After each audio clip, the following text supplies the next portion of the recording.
Who are you? Identity, the philosophy of personal identity. Are you the same person as when you were a freshman? How about when you were still in diapers? Are you the same person when you're a senior citizen? What makes you you? The ship of Theseus was a famous thought experiment. Athens in Greece had dedicated a memorial to their great leader, Theseus, by preserving his ship in the port. The ship itself had stayed there for hundreds of years, but over time, some of the planks of the ship had started to rot away. So when a plank would rot, they would replace it with a new plank made of the same material. Here's the main question. If you replace one of the planks of the original ship of Theseus, is it the same ship of Theseus? What if the ship consists of 100 planks and 49 of the planks have been changed, just short of half? Is it still the ship of Theseus? What if you changed 99 of the 100 planks? Is the single plank at the bottom of that ship, the old original plank, is that enough still to make it the same ship? What if all of the planks have been gradually changed? The question about the ship of Theseus is one of the more interesting questions. In philosophy, it's the problem of identity. At what point does an object become a different object because of change? In the ship of Theseus example, gradually changing the ship, at what point does it cease to become the ship? If you say that it's still the ship of Theseus, despite the fact all the planks have been changed, what if all of the old planks had been assembled into a new ship right next to the original ship of Theseus? Would the new ship made of the old ship of Theseus be the real ship of Theseus? Or would the original ship, with the replaced planks, be the ship of Theseus? The question of change is important in philosophy.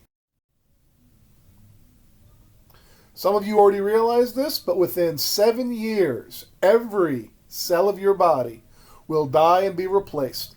So when they say you're literally not the same person as you were when you were in diapers or when you'll be older, they are correct.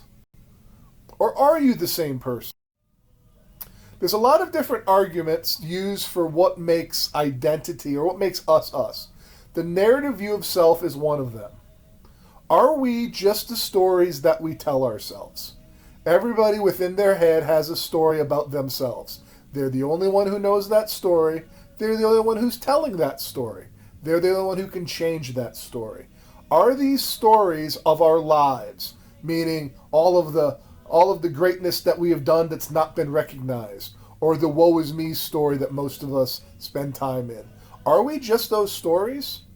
When you meet your college roommate for the first time, your first discussions after you introduce yourselves in terms of names is you're going to start relaying descriptions of your history. You're going to tell basically a timeline, most likely, of important events in your narrative. All of the things that you have done and experienced will be among the ways you describe yourself to others. But is that who you are, just these stories? Are any of these stories really relevant to who you really are? Granted, all of the experiences you had, you were in Cub Scouts or you're an all-state athlete, all of these experiences are true and they helped you become who you are, but when you relay those stories, does that really tell us your true identity? Problem with the narrative view. It does effectively show what we've experienced. It does a good job of that, but it doesn't address who we really are. We've become something because of those experiences. What has happened to you in your life doesn't tell us who you are. It just tells us things that you have gone through. Maybe that terrible experience was the thing that woke you up and it became rocket fuel as you ascended to greatness. Or maybe that terrible experience was the thing that was the final nail in your coffin as you decided to give up in the woe is me mindset. The stories don't tell us about who you are. Who are you really behind all of these experiences and stories? Are you the roles that you play? Are you the daughter or the sister or the girlfriend? You're the honor student or the chorus member or your professional Twittergrammer with really strong thumbs that you can tweet faster. Well, let me get started. Are you more than all of this? Are you more than just the roles you play? We think of ourselves as, I'm a good son, or I'm a this, or I'm a that. But are we more than that? Stephen Fry quote, "You are who you are when nobody's watching." Because when nobody's watching, you have nobody to impress, and you can be who you truly are. So here are some different theories of personal identity that have been introduced in philosophy. Plato and Descartes, the soul theory. Plato especially talked about our body is ours on earth, but when it dies, something, a soul, a spirit, whatever phrase you want to use, it leaves us, it goes on. Maybe it goes to some specific place as ordained by religion. Maybe it goes on in a reincarnation as shown in other faiths. Our soul has a body as its vehicle on earth, but when our body is old and no longer functions, our soul leaves the body and it continues on. That's who you really are. When they say you're spiritual, what you're saying is the part inside of you is who you really are. That's your identity, not your body or your outward appearances. Ego is another big theory in regards to identity. Your ego is something that we construct or is constructed for us by our experiences. Your ego is made up of your beliefs, it's made up of your personality, all the things you like and dislike, your self-image, meaning how you see yourself. The ego is the big thing that creates all of our emotional drama in our lives. I, me, mine thinking, the egotistical way of thinking. Not saying that you're necessarily pompous or cocky in that terms of egoic, but in the Eastern form of egoic, meaning you see life through a prism of how does this affect I, me, mine. The more you look at life through that prism, the more you will suffer, because you suffer. If you look in the mirror and as you see yourself age, if you feel you are that, you will be more prone to suffer. The ego is a bunch of things that have been made up, and maybe that's not who you are either. Maybe you're even behind that. Are you your ego, or are you something else? On the left side, you see a lot of things that come from the ego. That little I voice, that protective voice that has to protect the I, me, mine. And on the right, you see more of the heart voice. Much more of the we. If you see sort of the we versus me, we meaning on the right, that's sort of wanting to give your heart to somebody or give all you can, that sharing kindness. Where on the left, it's much more protective of me, mine, I. Little Einstein quote. For you mathematical people, he uses a little equation. Ego equals 1 over knowledge. The more you learn, the more knowledge you get, you realize the lesser your ego, meaning we're more and more insignificant. The lesser knowledge we have of the world, the more our ego. The world is more, we're the center. The world does not revolve around us, although many people take it in that way. 2 people have been living in you your whole life. One is the ego. It's talkative, demanding, hysterical, calculating. The other is the hidden spiritual being, whose still voice of wisdom you have only rarely heard or attended to. The ego is all of that I, me, mine, mind chatter that, generally speaking, tries to protect us from the world.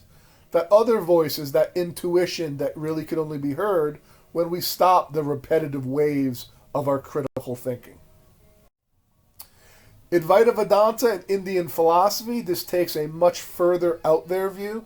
They say the ego actually makes us seem like we're separate, but it's really an illusion. The ego is a construct that the Western world, or basically all of the world now, believes that we think of ourselves as separate from everything else. While Advaita Vedanta and Indian philosophy says they believe in things like non-duality, meaning there's not two, there's only life, and we are all life. We're all made of the same stuff. They say ego is nothing more than an idea we have, and that idea that I am separate from you, it separates us all. They would argue if you watch a little old lady cross the street and she's struggling, if you run to help her, why did you do that? You don't know that old lady, but part of you feels an empathy because there's something in her that's in us, that same life form. They would say hypothetically that is not two, there's only one. Freaky Friday, a film many of you have seen. It's based upon the Prince and Cobbler thought experiment of John Locke. John Locke said in the experiment, should the soul of a prince carrying with it its consciousness of the prince's past life enter into the body of a cobbler, everyone sees he would be the same person with the prince, accountable only for the prince's actions. In the movie Freaky Friday, when the teenage girl and the mature mom's brains were switched into each other's bodies, their behaviors obviously changed. In other words, the belief is who we really are, our identity is somehow housed in our brain. And when that brain gets transferred to someone else, with it, that would transfer our identity. If we lose our arm or our leg, we still remain us. We still are the same person. The concept is if our brain was removed and given to someone else who had that brain would then become us. John Locke, the continuity of consciousness. Your body, as we've talked about, changes every 7 years. And in that 7 years, you've changed in terms of your hopes, your dreams, your beliefs, your attitudes, your likes, your dislikes, your looks. The only thing that has been constant over that 7 years and perhaps your whole life is your memories. You remember. There is a continuity of your consciousness. You remember everything that's happened to you. Obviously, things fade over time. Therefore, in Locke's belief, personal identity, or who you really are, is defined by your consciousness, that you have memories that have a beginning, some beginning when you were 3 years old or 5 years old, all the way up to this moment. And identity is not the substance of your ego, your soul, or your body. Your ego will change, your body will change. Soul is a nebulous description that some people don't buy into. John Locke believed that consciousness was simply our memories conscious over time, being conscious of our memories over time. Who would you be if you didn't have the ability to form or keep memories? In other words, if you had amnesia right now, that doesn't mean you don't know how to use a door or that the stove is hot. But if you couldn't remember all of the details of your life and the names of people who are in your life or even the faces of people in your life, would you still be you? This is Henry Mollison. In 1953, he had brain surgery. And unfortunately, the brain surgery robbed him of something probably more important. It robbed him of who he was to a degree. Parts of his brain were removed, and in doing so, it helped his epilepsy. But it left him with an amnesia that doctors had really never seen. Every 30 seconds, his memory was erased. His father had passed away years before, and he literally carried a note in his pocket that read, "Dad's dead." Now, people, as you can see in the picture, he was generally a lot of time cheery, where people would walk by and he would say hello to them every day as if it was the first time he ever met them, because to him, it was. There's another example of a video that I would show in class of a gentleman in England who only remembers his wife. And so every time his wife leaves the room for more than 30 seconds, when she comes back in the room, he's the most overjoyed person who's ever been, because that's the only face he knows ever. But he'll forget that she's been in the room after she's left just for 30 seconds. So how do we establish our views of self? If you look at little two cartoons on the right, in the top one you have a heavyweight guy looking in the mirror and he sees himself feeling good about himself, and you see it's labeled fiction and nonfiction. I don't know that many people look in the mirror and see a better version of themselves, unfortunately. If you look in the bottom, you see another version where somebody's looking in the mirror and the reflection once again is larger than the kid, and looks in the mirror and sees the lion. The way we view ourselves in the mirror oftentimes is more self-deprecating, most often. Looking glass self. Here's a theory. Our views of ourselves are created by how we think others view us. Jean-Paul Sartre, the French philosopher we will cover, talked about hell is other people.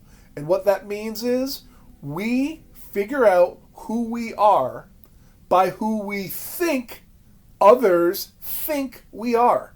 We have no idea truly how others view us. If we walk in a room and a bunch of people turn and smile and then start laughing, we will probably think they're laughing at us negatively. We have no idea how they view us. The looking glass self resides in the idea we learn who we are by how others are affected by us. If we tell jokes and they laugh, then we think we're a funny guy. If you're raised with high expectations and you're always being told how smart you are, you're going to think yourself smart. If you think others don't like you, you will always have low self-esteem.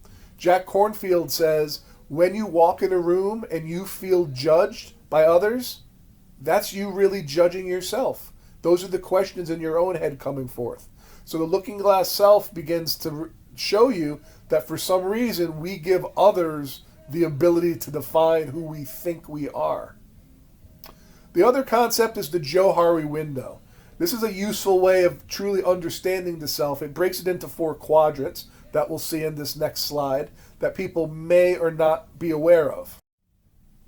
So the Johari window of self. You see it's broken into 4 quadrants. We'll deal with number 1, the top left quadrant first. It's called the open area. This is the area that it's knowledge that you and others have about yourself. It's open. Everybody knows that you're really good at soccer. You know it and everybody else knows it. That's area number 1, an open area. Area number 2, the top right area. This is the naive self or the blind self. These are things that you don't know about yourself that everybody else does. Maybe you have really bad breath. Maybe you have a spot on the back of your head on your hair that you don't know about. Maybe you have a way of interrupting people. Maybe, who knows what it is. These are things that others know about you, but you don't know about yourself. You would want to, in a perfect world, learn these things to better deal with them or regulate them. The third area is the bottom left, the hidden area. These are things that you know about yourself that you haven't shared. Now, obviously, the only way for anybody else ever to know these things is to tell others, to leave yourself an open book. Some people do this from time to time when they want to let people into their inner circle. But ultimately, this hidden area is an area that most people keep sort of locked down. And the final area is the unknown self in the bottom right quadrant. These are the things that not you or others know about yourself, and only through self-discovery can you obtain this knowledge.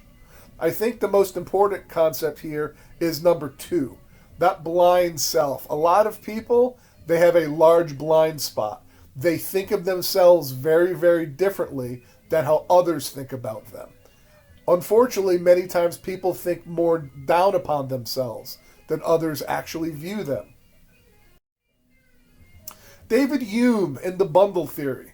David Hume looked at things very differently.